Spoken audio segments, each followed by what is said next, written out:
दोस्तों आज का ये वीडियो बहुत ही कमाल का होने वाला है। इतना समझ लो कि अगर आप एक स्टूडेंट हो तो इसे देखने के बाद आपको पढ़ाई का कीड़ा काटने वाला है। So let's start the video.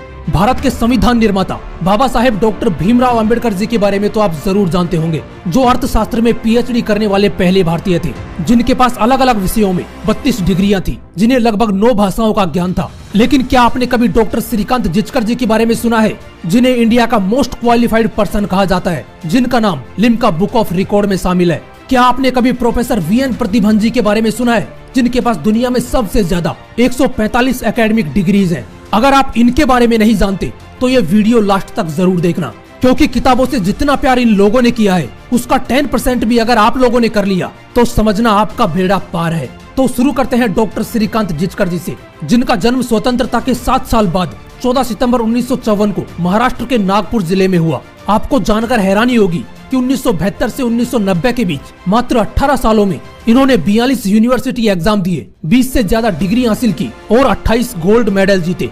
ये बात हो रही है उस वक्त की जब इंडिया में ना कोई ऑनलाइन क्लासेज चलती थी और ना ही किसी क्वेश्चन का सॉल्यूशन गूगल पर मौजूद था, क्योंकि उस वक्त तो गूगल खुद पैदा नहीं हुआ था। और उस वक्त डॉक्टर श्रीकांत जिचकर जी ने 10 विषयों में मास्टर्स की डिग्री हासिल की। अब इसे किताबों से मोहब्बत कहो, पढ़ाई का कीड़ा कहो या पढ़ने का जुनून, लेकिन होना ऐसा ही चाहिए कि सफलता आपको घुटने टेक कर प्रपोज करे। अभी कहानी खत्म नहीं हुई है। डॉक्टर श्रीकांत जिचकर जी यहीं पर नहीं रुके। 1978 में इन्होंने सिविल सर्विसेज की एग्जाम दी, जिसमें उन्हें आईपीएस की पोस्ट मिली, लेकिन उन्होंने ज्वाइन नहीं किया क्योंकि उन्हें आईएएस की पोस्ट चाहिए थी। 1980 में इन्होंने फिर से सिविल सर्विसेज की एग्जाम दी और इस बार इन्हें आईएएस की पोस्ट मिल गई, लेकिन उन्होंने 4 महीने बाद ही रिजाइन दे दिया और चुनाव लड़ने का फैसला किया। इसे कहते हैं खुद के ऊपर पूरा विश्वास होना। उन्हें खुद पर पूरा विश्वास था, इसलिए रिजाइन देकर उन्होंने उसी साल एमएलए का चुनाव लड़ा और जीत गए। उन्होंने महज 25 साल की उम्र में एमएलए बनकर सबसे कम उम्र में एमएलए बनने का रिकॉर्ड बना दिया और आगे चलकर वही डॉक्टर श्रीकांत जिचकर जी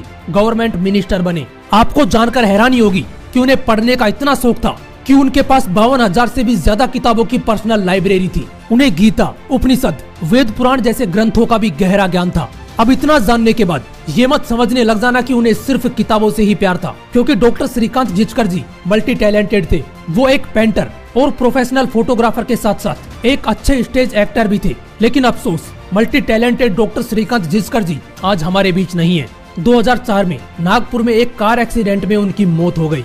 ऐसे ही एक और इंसान है जिन्हें दुनिया का सबसे बड़ा डिग्री धारक कहा जाता है। वो है चेन्नई के प्रोफेसर वीएन प्रतिभन जी, जिनके पास 145 एकेडमिक डिग्रीज है। और आपको जानकर हैरानी होगी कि ये अपनी सैलरी का 90% हिस्सा अपनी पढ़ाई पर खर्च कर देते हैं। 145 डिग्री होने के बाद भी वो कहते हैं कि मेरे पास अभी टाइम है, जब तक जिंदा हूँ एग्जाम देता रहूंगा और डिग्रीज लेने का ये सिलसिला ऐसे ही चलता रहेगा।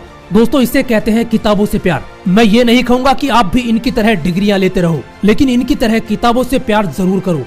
हो सकता है आपको किताबें बोरिंग लगती हो, लेकिन जिस दिन आपको किताबों से प्यार हो गया ना, वो आपको बोर करना बंद कर देंगी। ये वो ज्ञान का भंडार है जो किताबों के रूप में आपको हलवे की तरह परोसा गया है। इसे जितना अपने अंदर डाल सकते हो डाल लो, क्योंकि ये एक ऐसा ज्ञान का भंडार है जो कभी खत्म नहीं होने वाला। जय हिंद, वंदे मातरम।